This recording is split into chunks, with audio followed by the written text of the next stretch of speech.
Assessing risk of misstatement, the concept of materiality, and assessing risk of misstatement. At the planning stage of an auditor is required to do what we call assessment of risk of misstatement.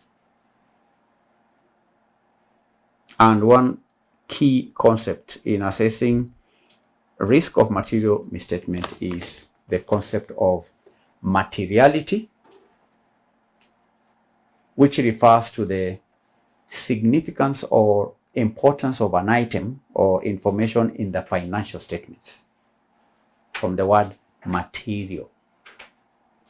Materiality is the significance or importance of an item or information in the financial statements. And a misstatement or omission is considered material if it could reasonably be expected to influence the economic decisions of users made on the basis of the financial statements.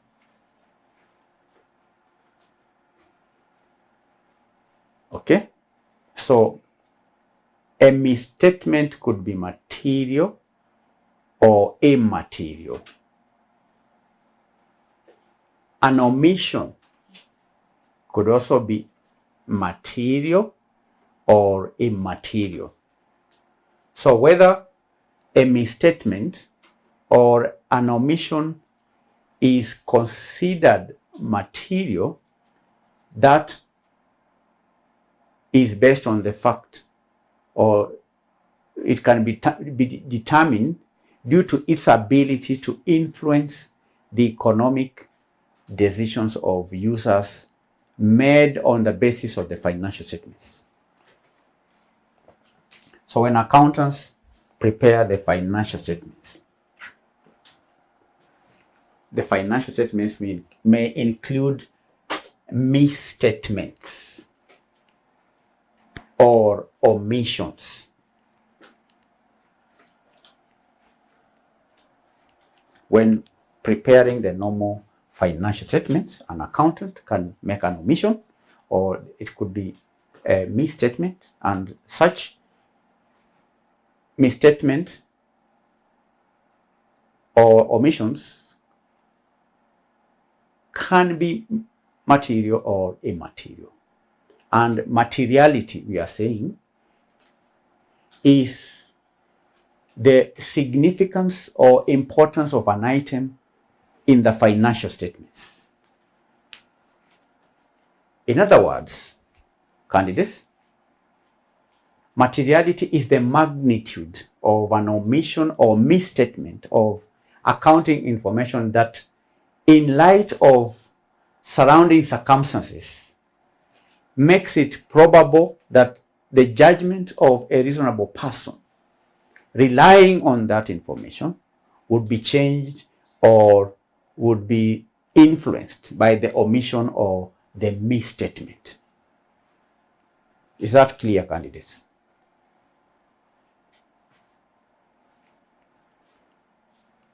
And therefore, candidates, it's worth noting also that materiality is not just about the size of the error or the misstatement.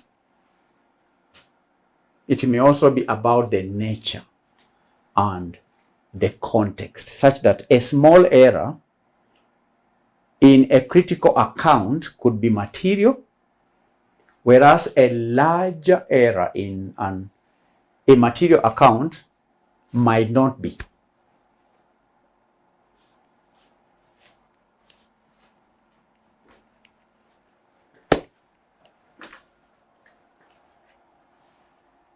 So we discussing candidates' risk of material misstatements. Risk of material misstatement.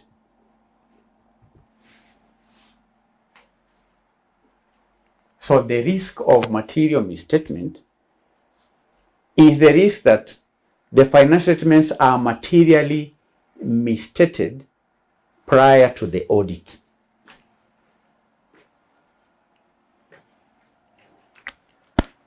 Risk of material misstatement. We've said that an error or an omission could be material or immaterial. The level of materiality could be high or low. So the risk of material misstatement is the danger that the financial statements contain errors or omissions. Okay? It is the risk of material, that the risk that the financial statements are materially misstated or prior to the audit. And it has two components. We may have inherent risk.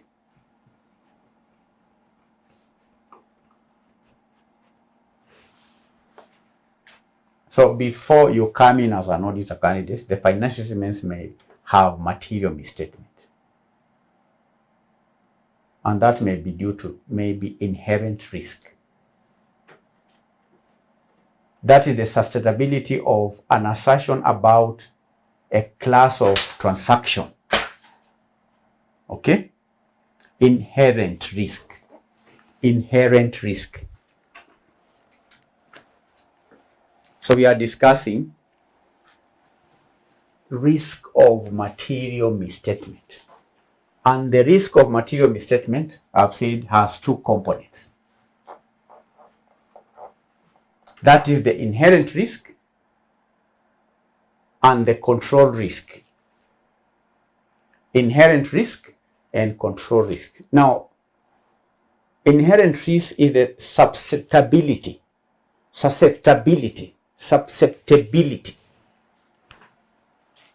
from the word susceptibility.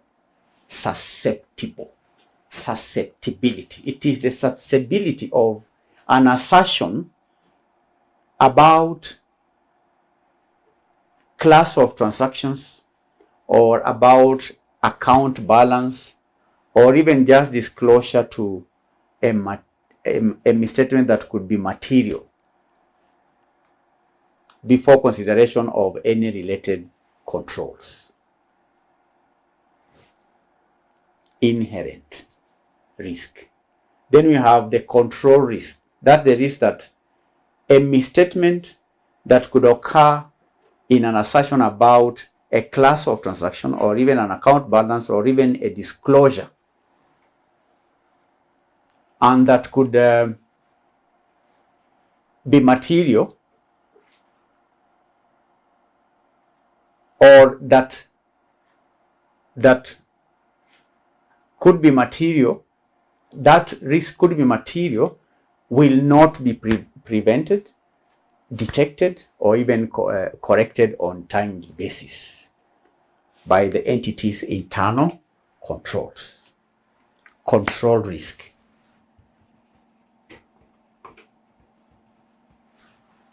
Control risk. So it's important for us to understand, candidates, the relationship between materiality and assessment of risk. So materiality is like a benchmark. Materiality acts as a benchmark or a threshold against which the risk of misstatement is assessed. So the auditor's objective is to obtain reasonable assurance that the financial statements are free from material misstatement. That is the objective of an auditor. It is to obtain reasonable assurance that the financial statements are free from material misstatement. And that is what should be established at the planning stage of an audit.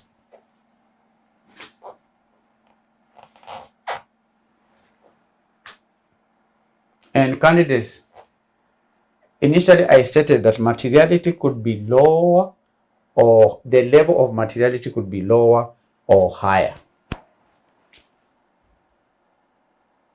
It could be lower or higher, the level of materiality. So the lower the materiality level, the lower the materiality level, the lower the materiality level that is set for an audit, the higher the assessed risk of material misstatement will be. If the auditor sets a lower level of materiality, that means that the auditor has to carry out extensive procedures. You understand? And that is because a lower materiality level implies that even a smaller misstatements are considered significant. Even a smaller what? Misstatement will be considered significant.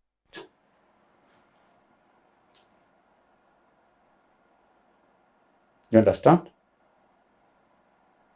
And the assessed risk of material misstatement directly influences the nature, the timing, the extent, and the audit procedures.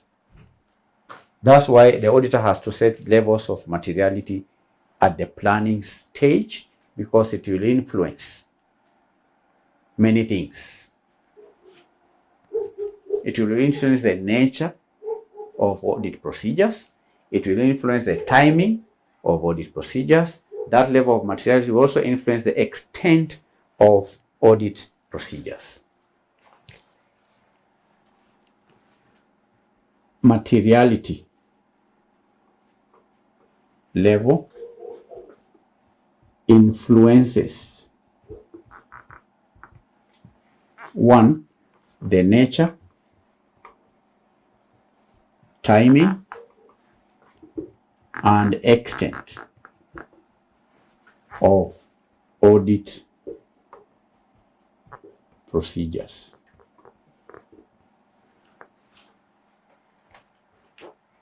And you recall, candidates, an auditor carries out audit procedures in order to obtain sufficient appropriate evidence upon which to base his opinion.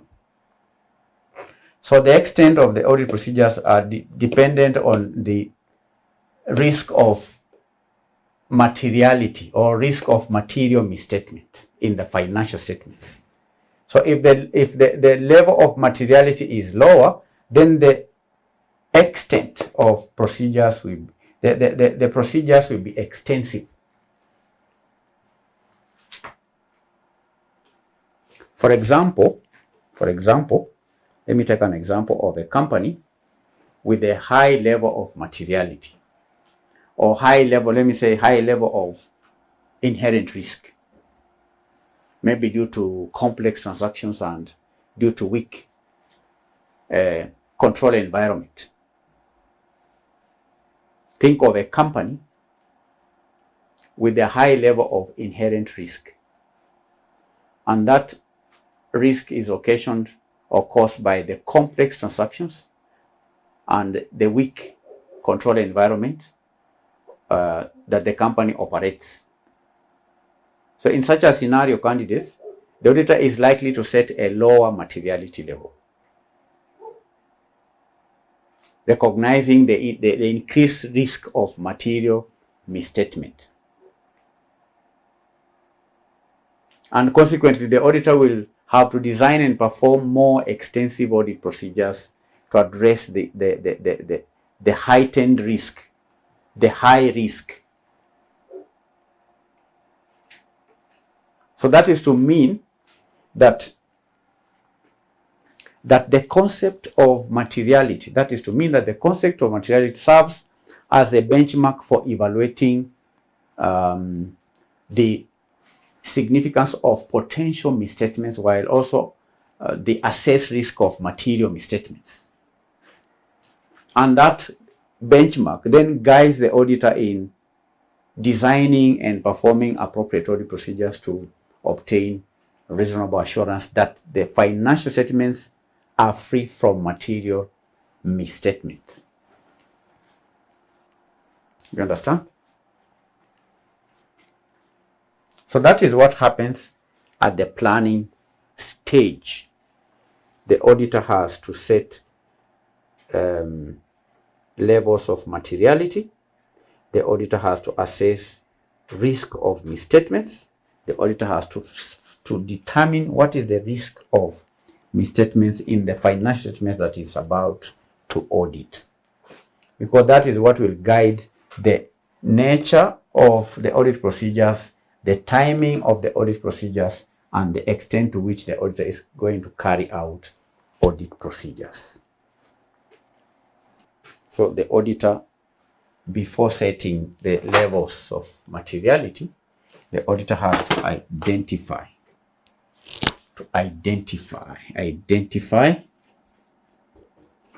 significant risks. Identify significant risks. Risks of material misstatements.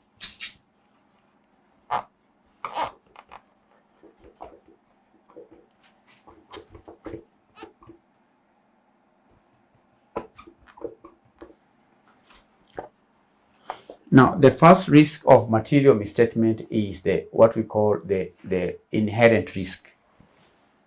Inherent risk. Inherent risks. Inherent risks. As I said earlier, inherent risk is the susceptibility of an assertion to misstatement before considering any related internal controls.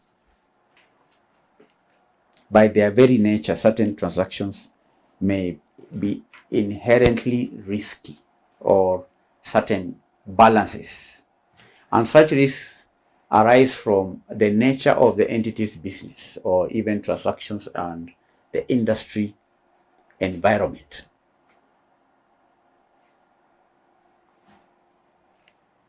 You understand? Is that clear, candidates? I'm defining inherent risks. Inherent risks. And I'm saying that inherent risks,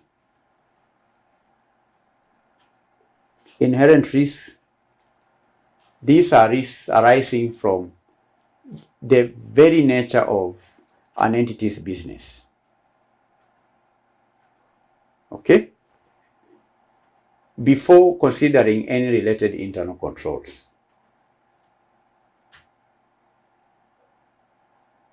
And this could be, if I was to give examples, it could be industry-specific risks. Industry-specific risks. Because I remember I said that it could be as a result of the nature of an entity's business. For example, you can think of companies operating in the technology sector. In the technology sector, we know there is rapid technological changes. They have very high competition and even potential obsolescence of products or services that can lead to inherent risks that are associated with the valuation of intangible assets, revenue recognition, and so on. Another industry is the financial services industry. We are all aware of the complex financial instruments. We have intricate regulations and volatility around these financial instruments, and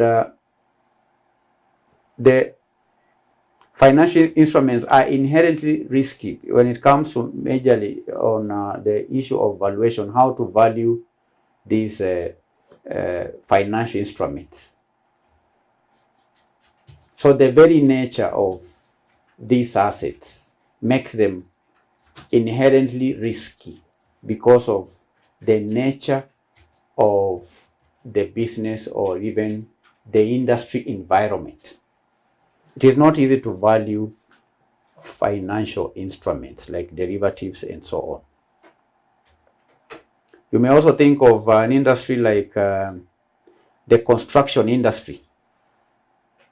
Construction industry candidates, especially the long-term contracts in construction industry, revenue recognition that is based on a percentage of completion, the potential cost of overruns, they pose inherent risks in areas like revenue recognition and estimation of project costs.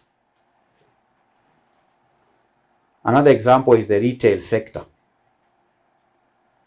There are very high risks related to inventory obsolescence. We have seasonal fluctuations in the retail sector, and just reliance on consumer spending habits can contribute to inherent risks in areas like inventory valuation, sales forecasting, and so on. You understand? So these are inherent risks. And we are saying these are risks that arise from the nature of the entity's business. Before considering any internal controls of the organization. Financial services industry, the construction industry, the technology industry. Then we have control risks. Control risks. Control risks. Now, this is the risk that a material misstatement will not be prevented. Control risk is the risk that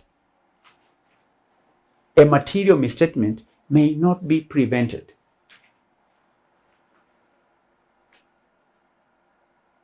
And not just be prevented, it may not be detected and corrected.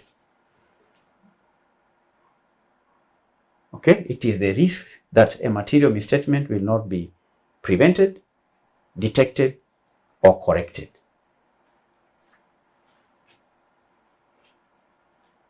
And if it is prevented, corrected, and detected, maybe it is not on timely basis by the entity's internal controls.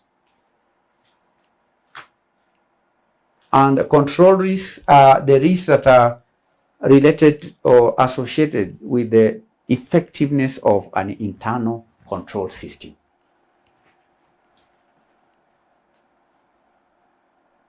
An entity's internal control system.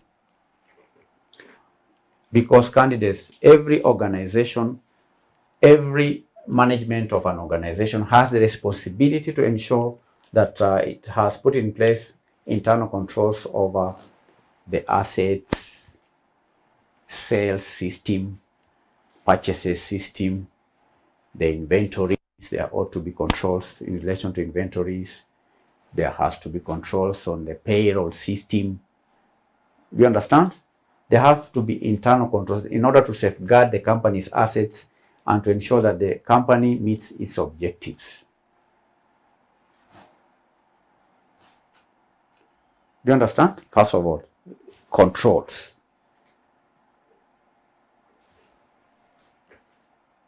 Purchases, sales, the cash. An organization has to put in place controls over assets. Giving examples, that's the role of the organization.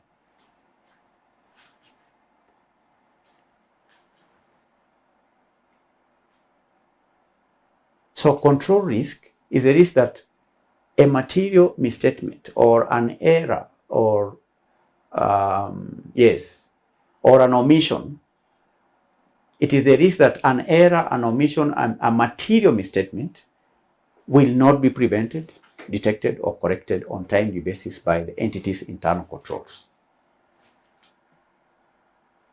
And such risks relate to the effectiveness of an entity's internal control system. If an entity has a strong internal control system, then chances are that material misstatements may be prevented. And if they are not prevented, they are detected, then corrected. But if an organization has weak internal controls, weak internal control refers to the controls that are not effective.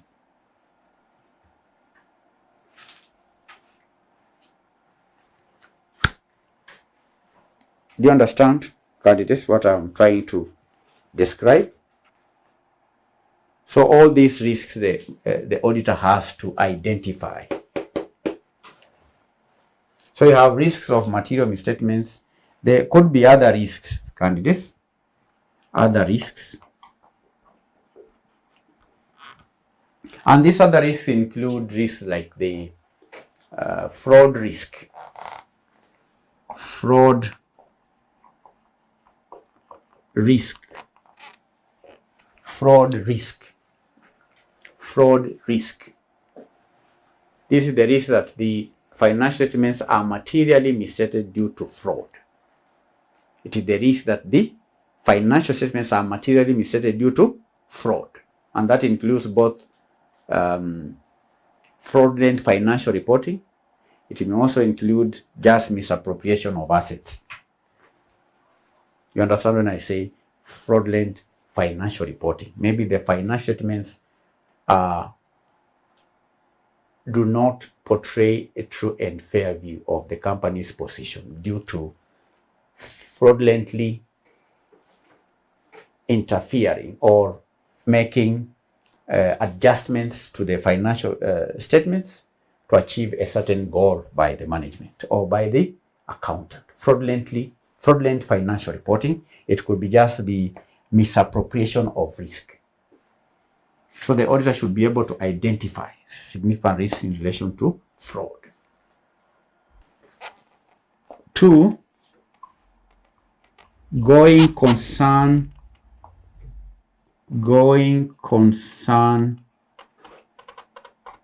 risks. Going concern risks. This is the risk that the entity will not be able to continue as a going concern in the foreseeable future. Business risk, number 3. We are identifying risks. Business risks. Business risks. These are risks that occur or that could adversely affect an entity's ability to achieve its objectives and execute its strategies. And that this risk could also impact the financial statements. Business risks. Business risks, candidates, are risks that could hinder the company to achieve its objectives. And business risks are many, candidates. They could be just could be competition. Maybe there is a new entrant in the market who is threatening the company not to achieve its objective, because we are defining business risks as a risk that could adversely affect an entity's ability to do what? To achieve its objectives. And that can be as a result of just competition. There is a new entrant in the market. All right? Or it could be disruptive technology or disaster. You recall what happened in 2020. Many businesses went down because of the disruption. It could be disruptive technology. Maybe there's technology that has emerged that is threatening how the business operates.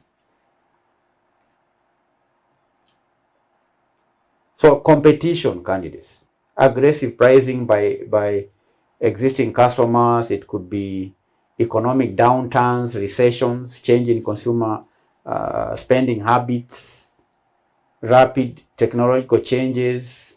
It could be regulatory changes. Maybe there is law that has been enacted that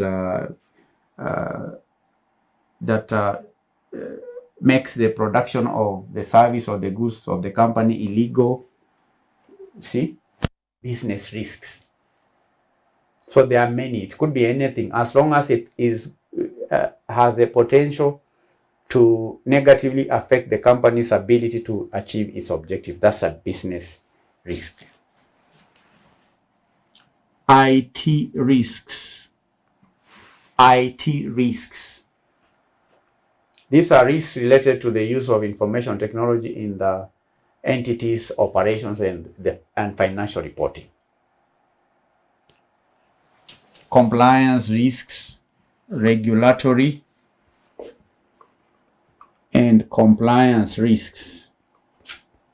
Regulatory and compliance risks. These are risks arising from non-compliance with laws and regulations that could have a material effect on the financial statements. The financial statements. So these are examples of significant risks.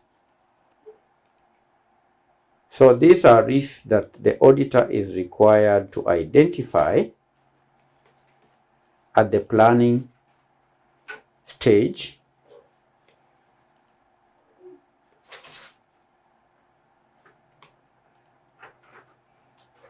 and I've explained why the auditor should do that.